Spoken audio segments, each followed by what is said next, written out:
Réaliser un calcul littéral, fiche méthode en 4 minutes. Un calcul littéral, c'est quoi déjà? Prenons le calcul suivant. 18 divisé par 3, ça fait 6. Eh bien ça, c'est un calcul numérique.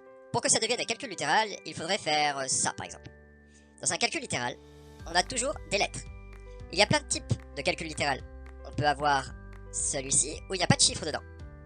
Celui-là où il n'y a pas forcément x et y. On peut avoir des carrés ou des racines carrées. Le tout, c'est d'avoir au moins 2 lettres. Alors comment résoudre un calcul littéral? Pour comprendre comment faire, regardons les exemples suivants. Détermine dans chaque cas la valeur de a, sachant que b égale à 3 et c égale à 7.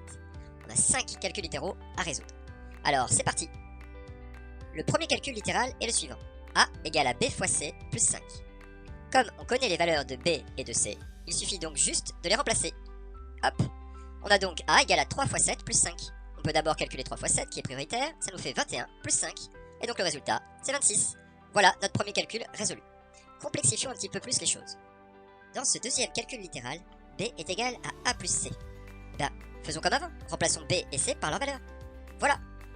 Mais c'est beaucoup plus compliqué. Comment je fais pour trouver la valeur de a? Il est au milieu du calcul. Ouais, pas facile. Eh bien recommençons. Nous, on aimerait bien avoir un calcul littéral qui commence par a égale. Eh bien, on peut le faire. Ça s'appelle isoler une variable. Ici, on veut donc isoler a. Comment fait-on? Pour isoler a, il faut d'abord repérer la variable qu'on aimerait déplacer. Ici, c'est c. Si jamais on enlève c, a sera tout seul. Très bien. Deuxièmement, on va repérer le signe qui lui est associé. Ici, c'est plus. Troisièmement, on va déterminer l'inverse de plus c. Alors, l'inverse de plus, c'est moins. Du coup, l'inverse sera moins c.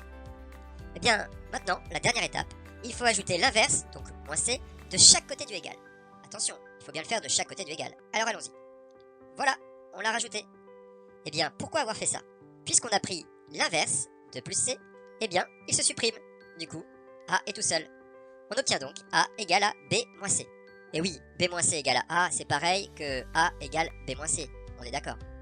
Et bien maintenant, je peux remplacer mes valeurs. A est égal à 3 moins 7, et donc a égale à moins 4. Dans le troisième calcul littéral, on a c est égal à a moins 2b.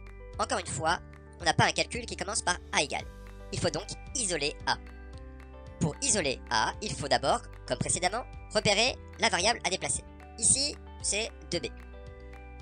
On repère le signe qui est devant 2b, c'est moins. On prend l'inverse de moins 2b, et bien l'inverse de moins c'est plus, donc l'inverse de moins 2b c'est plus 2b. On va donc maintenant rajouter plus 2b de chaque côté du égal. Voilà. Comme on a rajouté l'inverse de moins 2b, eh bien il se supprime. On a donc a qui est tout seul, et le calcul littéral obtenu est a égale à c plus 2b. On n'a plus qu'à remplacer c et b par leur valeur. On obtient donc 7 plus 2 fois 3, c'est-à-dire 7 plus 6, et donc ça fait 13. Dans ce nouvel exemple, c est égal à a fois b. Encore une fois, si on veut calculer la valeur de a, il va falloir isoler a, c'est-à-dire avoir un calcul qui commence par a égale. Pour isoler a, on va suivre exactement les mêmes étapes qu'avant. Premièrement, on identifie la variable à déplacer. Ici, c'est b qui est à côté de a, il faut donc le bouger. On va repérer le signe mathématique, multiplier, et il va falloir maintenant trouver son inverse. Alors, l'inverse d'un multiplié, c'est bien sûr un divisé. L'inverse sera donc divisé par b. Il faut donc, dans la dernière étape, ajouter divisé par b de chaque côté du égal. Voilà, comme ceci. Et comme on a rajouté l'inverse de fois b, eh bien fois b divisé par b se supprime. Et donc a se retrouve tout seul. La nouvelle formule est a égale à c divisé par b. Eh bien on n'a plus qu'à faire le calcul, 7 divisé par 3, et ça fait 2,33. Allez, un dernier exemple. Ici, b est égal à a divisé par c. On veut isoler a, on suit les mêmes étapes. Premièrement, on identifie la variable à déplacer. C'est c. Le symbole mathématique devant le c'est diviser. L'inverse de diviser, c'est multiplier.